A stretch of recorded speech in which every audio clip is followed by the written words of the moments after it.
गौपुर के ठाकुर गोपाल सिंह न्याय के लिए प्रसिद्ध थे। प्रजा को पुत्रवत प्यार देते थे, किंतु उनका छोटा भाई भभूत सिंह बहुत क्रूर स्वभाव का था। न जाने कब और किस बात पर उसे क्रोध आ जाए, कोई नहीं जान सकता था। गांव के लोग उससे बहुत डरते थे। ठाकुर ने उसे जमींदारी की देखभाल का काम सौंप रखा था। जहां गौपुर की सीमा प्रारंभ होती थी, वहीं पर ठाकुर ने राहगीरों के पीने के लिए एक खूबसूरत बावड़ी बनवाने का निश्चय किया। बावड़ी 40-50 हाथ गहरी खुद गई, तब भी उसमें पानी नहीं आया। एक दिन भयानक दुर्घटना घटी। बावड़ी की एक दीवार का कुछ हिस्सा ढह गया। 2 मजदूर दबकर मर गए। तब से बावड़ी अधूरी ही छोड़ दी गई। उस बावड़ी को अपशकुनी मान उसके बारे में कई अनोखी बातें गांव में फैल गई। उसी गांव में रहते थे पंडित रामधन। वह ठाकुर के विश्वास पात्र और सलाहकार थे। एक दिन वह अपनी घोड़ी पर बैठकर किसी गांव में पूजा पाठ करने के लिए गए, तो वापस लौटकर नहीं आए। कई दिन हो गए, ठाकुर तक बात पहुंची। खूब खोजबीन कराई गई, कुछ पता नहीं चला। 10वें दिन उसकी जूतियां और पगड़ी उस बावड़ी की सीढ़ी पर पड़ी पाई गई। बावड़ी की सीढ़ियों पर घोड़ी भी मरी हुई मिली। उसके इकलौते बेटे ने सिर पीट लिया। एक दिन भभूत सिंह उस बावड़ी के पास मूर्छित पाया गया। जमींदार के आदमी उसे उठाकर लाए। उसने बताया कि मैं सुबह घूमने निकला, बावड़ी की ओर से किसी के चीखने चिल्लाने की आवाज़ें सुनाई दी। मैं बावड़ी के पास पहुंचा तो वहां कोई नहीं था। भीतर झांक कर देखा तो अंदर से आग की लपटें निकलने लगी। घोड़े को मोड़ा मगर वह अड़ गया। सामने आग उठाई तो देखता क्या हूँ, 2 भूतों ने मेरा रास्ता रोक रखा है।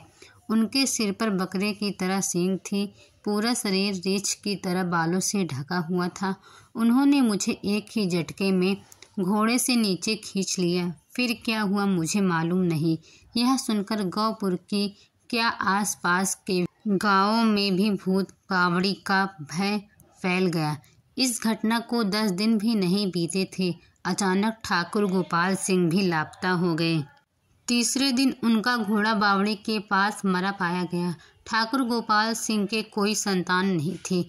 अब भभूत सिंह को ही ठाकुर के पद पर सुशोभित कर दिया गया। उसके जमींदार बनते ही गांव पर जैसे मुसीबतों का पहाड़ टूट पड़ा। एक ओर भूत बावड़ी का आतंक उन्हें रात भर सोने नहीं देता, दूसरी ओर भभूत सिंह के आतंक से गांव वाले परेशान थे। मगर पंडित जी के बेटे सूरज को भूत प्रेत में विश्वास नहीं था। एक दिन सूरज मुंह अंधेरे बिना किसी को कुछ बताए भूत बावड़ी के पास पहुंचा। वह सीढ़ियां उतरने लगा। 1 सीढ़ी, 2 सीढ़ी, 3 सीढ़ी। वह सीढ़ियां उतरता ही चला गया, मगर भूत नहीं आया। आगे अंधेरा था, सीढ़ियां भी उसे साफ नहीं दिख रही थी।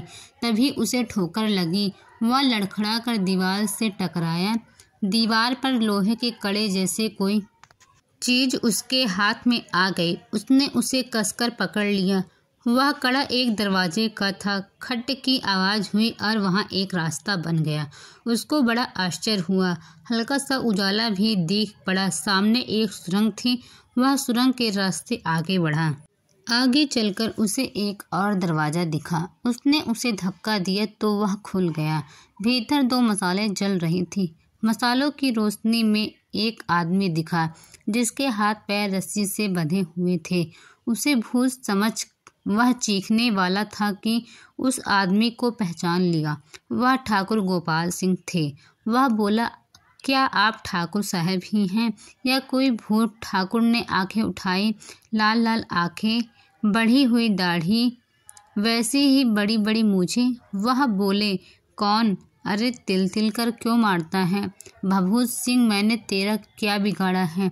दुष्ट, मुझे किसी खजाने का पता नहीं मालूम। सूरज सारी बात समझ गया। बोला, ठाकुर साहब, मैं पंडित रामधन का बेटा सूरज हूँ, भभूत सिंह नहीं हूँ। आप इस हालत में विश्वास ही नहीं होता कि आप जिंदा हैं। ठाकुर ने कुछ क्षण उसे घूर कर देखा, पहचान कर बोले, अरे बेटा सूरज, तुझे भी उस राक्षस ने पकड़ लिया क्या? सूरज ने बताया कि वह तो खुद भूतों के पास मरने के लिए आया था, मगर यहाँ तो बात ही कुछ दूसरी है। ठाकुर ने बताया कि यहाँ भूत वूत कुछ नहीं है, भभूत सिंह के आदमियों की ही करामात है सब। ठकुराई के लोभ में आकर उसने मुझे यहाँ कैद किया है। अब तक खजाने का पता पूछने के लिए ही जिंदा रखा है। शायद पंडित रामधन को भी खजाने का पता पूछने के लिए ही पकड़ा होगा। अभी दोपहर तक यहाँ कोई नहीं आता।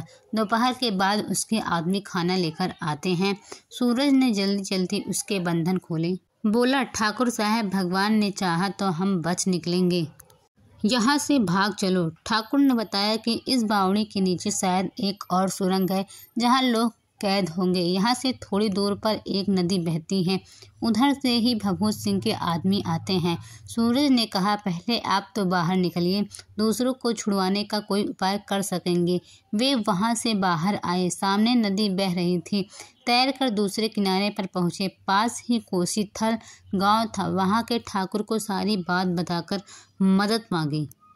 ठाकुर ने 20-25 आदमी कैदी को छुड़वाने के लिए भेज दिए। कुछ लड़हैते को साथ लेकर ठाकुर गोपाल सिंह व सूरज के साथ गौपुर गांव की ओर दौड़े। भभूत सिंह अपने साथियों के साथ बैठा गप्पे हाँक रहा था। ठाकुर ने उसे आ घेरा। ठाकुर को जीवित देख वह चौंका। ठाकुर गोपाल सिंह तलवार की नोक उसकी छाती से लगाकर गरजे, तू भभूत नहीं, जिंदा भूत है। ले दुष्ट, तेरी काली करतूत अब छिप नहीं सकेगी। उन्होंने हुक्म दिया, गिरफ्तार कर लो इसे। बावड़ी से कई आदमियों को कैद से छुड़ाए गए। पंडित रामधन भी उसमें से एक थे। भभूत सिंह का मुंह काला करके सारे गांव में घुमाया गया, फिर जमींदारी से बाहर निकाल दिया गया। वह जहां भी जाता लोग उसे धिक्कारते और भगा देते। वह भटकता भटकता कहाँ गया किसी को कुछ पता नहीं चला।